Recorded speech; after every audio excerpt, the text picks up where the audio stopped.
Hello, fellow traders. 'Tis I, the Rumpled One. December the 12th, or December the 9th, 2016. More columns to the TRO Zones dashboard, which I jokingly referred to as advanced alien civilization. I still think that's funny. Okay, what we're looking at is the dashboard, the columns. What I've done, I will show you. Let's go and edit the inputs. For the steam column, steamroller, I've given it more information. Before, you'd have to pick, you get the column, and it would just tell you if the current column was a steamroller either up or down.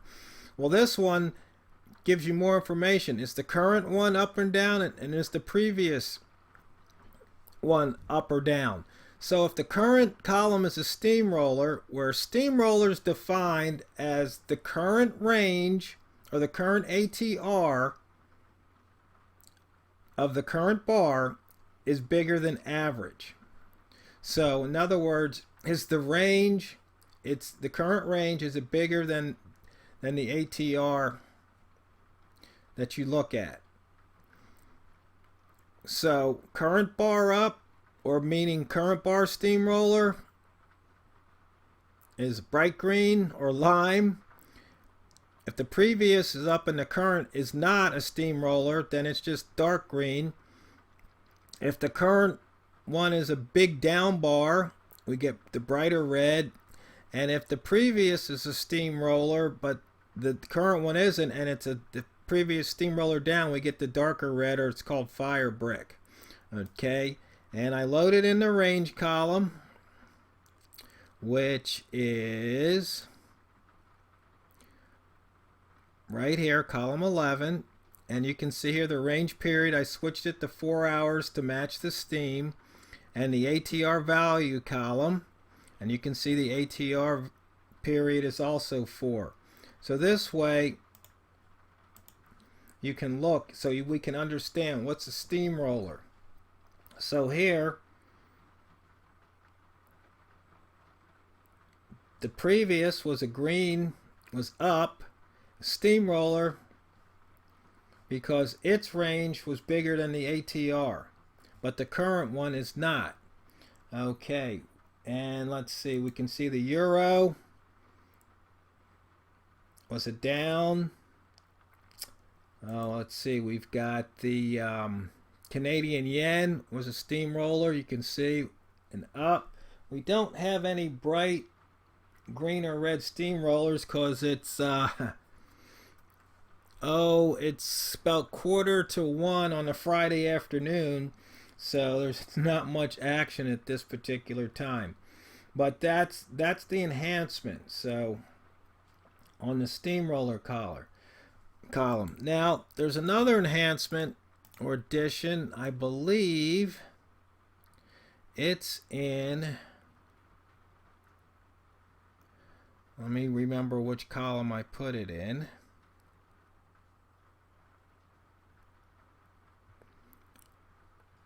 Okay, I do remember. What I did was in the wick column, let's make this column 20, and let's switch over to the week. I gave it a wick period. Before it was, I believe before it was stuck, I set it up for the day for the daily wick zone. Okay, so here's the wick column, and you'll notice that these dashes here, we've got green. That lets you know that today's bar or the week is up. Here we've got red, so that way you know that the week is down, as opposed to just the gray dashes.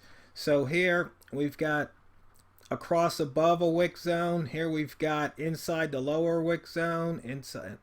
So if I switch over to weekly, you can see here it's inside the previous week's wick zone right there, price, because there's the high, there's the high, and there's the top of the candle. So the current price is within that wick zone. Okay, you can see here, cross below, price is below that wick zone. It crossed out.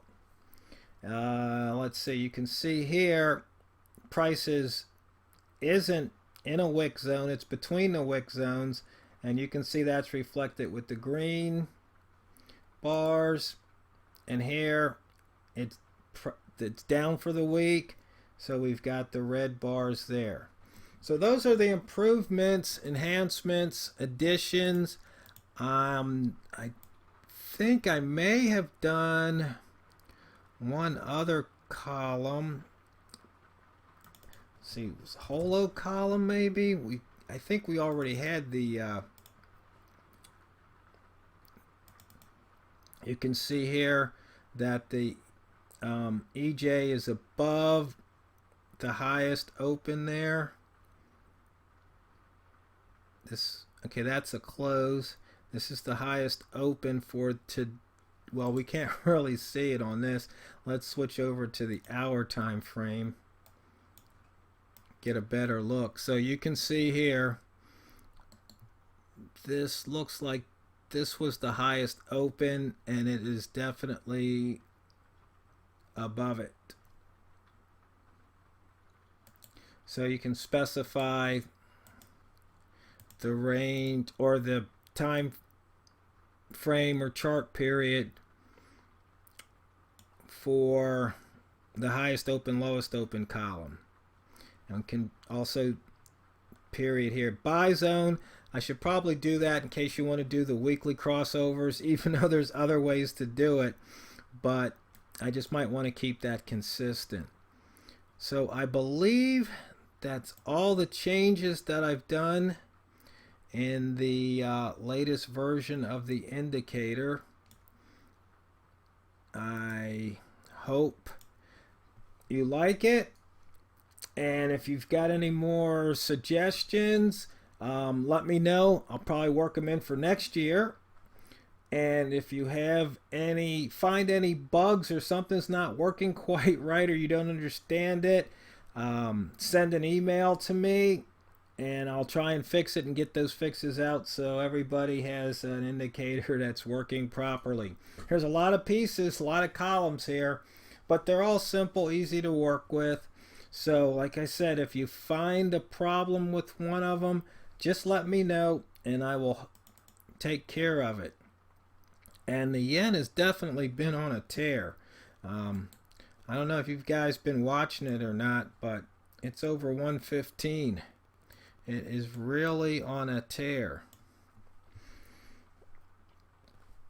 as opposed to the dollar. Frank's also been on a nice little tear. On the other hand, dollar Canadian's gotten smashed. One thing about these columns that I've noticed, since like the euros all line up, you can see if they're all the same color, which way it'd be smart to trade. So like here you can see 4 out of the 5 pound pairs, they're up for the day.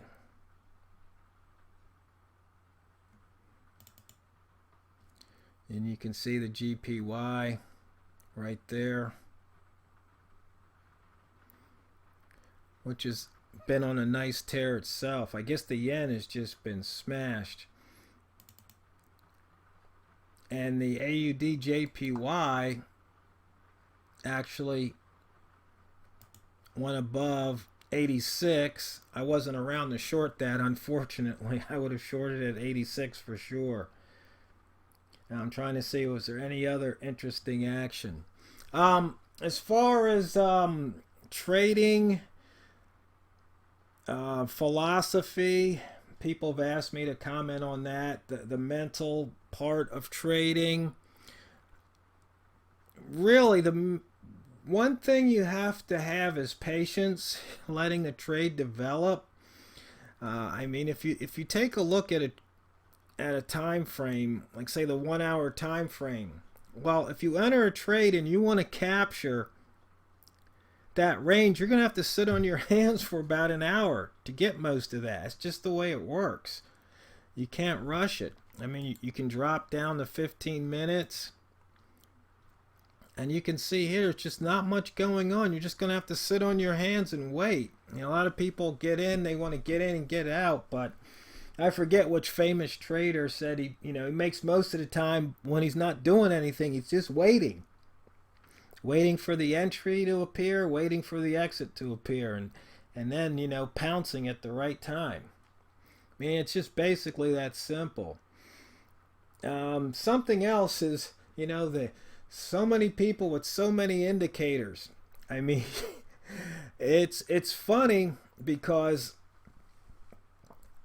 people argue with me and they say, well, you say all you need is 2 horizontal lines. And now you've got this dashboard you can have like 40 different columns that you can choose from. So why do you need all that stuff if all you need is 2 horizontal lines? I go, well, I'm not saying that you do need it.